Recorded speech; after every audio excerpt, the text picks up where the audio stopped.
See, as far as the defense services are concerned, we do understand our responsibility that at this time, when the nation is fighting this menace of COVID, the defense services must operate beyond the mandate and come to the support of our people and of our government in whatever way we can. But in order to do so, we have to first ensure that we remain safe from COVID. Because if our own soldiers, sailors and airmen get affected by this virus, then how are we going to come to the support of our people? Therefore, we have issued very strict directions on social distancing, on wearing of masks, on ensuring that people who are required to be quarantined remain in quarantine. We do not come in undue contact with anybody unless it is completely unavoidable. All our meetings and conferences that are taking place through video conferencing, and directions are being issued by our medical fraternity, that is by the DG Armed Forces Medical Services, on how we have to ensure the state of health of our soldiers and airmen under these difficult times. At the same time, we are adhering to all the instructions that are coming to us from the highest body in our country, that is the PMO, from the meetings that are being organized at the level of the Cabinet Secretary. We are attending meetings of the Ministry of Health and Family Welfare. And whatever directions are emanating are percolating right down to the rank and file. And we are ensuring that these reach in the right time, in the right manner. So therefore, at this juncture, it is very important for us to maintain strict discipline and patience. We do know that when the country is in lockdown and when people are told to stay indoors, they tend to become impatient. But this is not the time to be impatient. Patience is very much important, and we have to ensure that we maintain discipline. Maintaining discipline is not a big problem in the armed forces because we are accustomed to maintaining discipline. But to maintain patience is what I think is the need of the hour. And we have to ensure that along with our countrymen, in fact, we reach out to the countrymen and explain to them how to be patient in these times. We don't have to get agitated. Yes, there will be some problems. Problems will always be there under such challenging times. But we have to learn to live with them. It cannot be business as usual.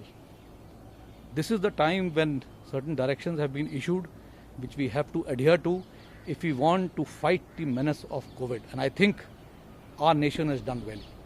We will continue to do well so long as we continue to adhere to the directions and instructions that are issued from time to time. And once again, I would like to say, it is patience and discipline which is help us overcome this major problem. Sir, it's seen that the armed forces have so far controlled the menace of COVID very well, except for a few cases in the Navy at one place. So, how are the forces affected, sir, and how are they controlling its spread within themselves? See, I would not like to just highlight this one particular case of the Navy. It is not to say that it has not affected the Army or the Air Force. It has affected the Army, Navy and the Air Force in very limited numbers. In the case of the Navy, there was one person who was affected, and we found that he was asymptomatic for a long time.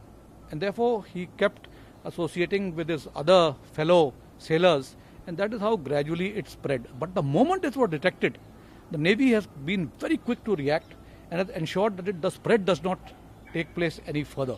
So I think it is because of this quick reaction by the Navy that they've been able to contain the spread of this menace, and they've been able to ensure that along with this one sailor who had been affected, only about 21 of them got affected, and therefore they had about total 21 cases.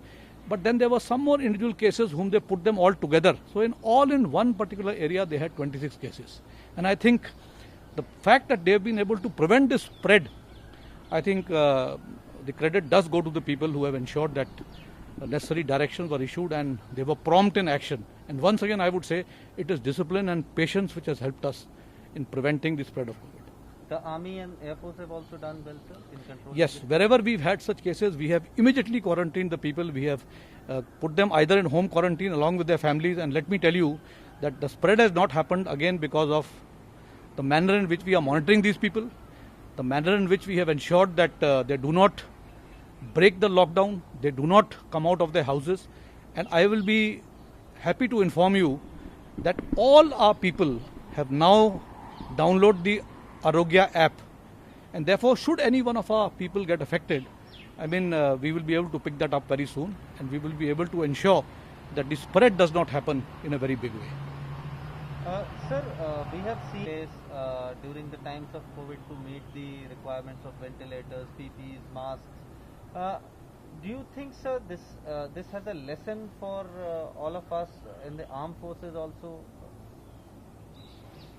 Yes, I think there is a very major lesson for us, in the sense that the way the scientists and other agencies involved in medical research have come up with innovative ideas to produce medical equipment inside in the country, which we were so far importing, to help us tide over COVID-19 has been amazing. We have, in a short span of, let us say, just about 4 to 6 weeks, started manufacturing ventilators in our country. PPEs are being manufactured here. A lot of other equipment that is required, masks. We were importing, some components of the N95 masks while we were making the masks here. But our DRDO has come out with a different mask, which is M99, which I am told is superior to the N95. So you can see how fast the people have reacted. And I think there's a lesson in this for us in the defense services. We have been importing our weapons, equipment and ammunition from abroad. But I think if we can give this challenge to the industry, to our academia and to our own research and development organizations, I think we can start manufacturing our own ammunition, our own weapons, our own equipment in country. We will not have to be dependent on imports. And COVID has taught us a lesson that the time has now come to be self-reliant. In times of crisis, nations will have to live by themselves. In fact, a country like India, and if we are looking at becoming a regional power, we will have to actually support other nations and not be dependent on support. And therefore, it becomes very, very important that we start addressing the issue of in-house manufacturing through Make in India, support the industry, handhold the industry, and make sure that whatever we are importing in whatever way, gradually over the years we should start depending on Make in India. If we start depending on Make in India, I think we will also be able to reduce our ab initio holdings. We have very large amount of ammunition which we have to hold in stock. We have large amount of weapon system that we have to hold in stock, which we call as war wastage reserves. If we start manufacturing this in India, these can come down, because when you have dependence on your own industry, there will always be a surge capacity, and they can come to your help in the time of crisis, which will not happen if you are import dependent. And therefore, I think the time has come to take a lesson from COVID, the manner in which the health industry in the country has come forward. We are quite sure that the defense manufacturing in India can also move at the same pace, provided we have faith in our industries, we have faith in our R&D organizations, and we are able to do hand-holding with them and move forward. I am also happy to inform that it is not that Make in India is not happening in our country. We are now manufacturing our own guns, we are manufacturing AD weapon systems, we have started making small arms, our BPJs, our helmets, all these are being manufactured in India. But, and you will be happy to know, the Air Chief has now placed a demand for 83 LCA, which is something which the HAL will have to produce. We do know that there is a lot of import component in them, but I think gradually we have to start looking at how to ensure that most of the major components are made in India. Similarly, you look at ship manufacturing. I think Navy has done well in this field. They have actually gone in a big way for Indianization, and I think the credit to the Navy goes because they have their own design and development department within the Navy, which carries out the designing of the ships, and that is how the shipbuilding yards are able to move forward and manufacture the ships in India. I think the similar system has to be followed by the other two services. The Army is also now moving forward. We also now have the Army Design Bureau, the ADB, which is now hand-holding, talking to the industry, talking to the academia, talking to anybody else to see that we can also depend on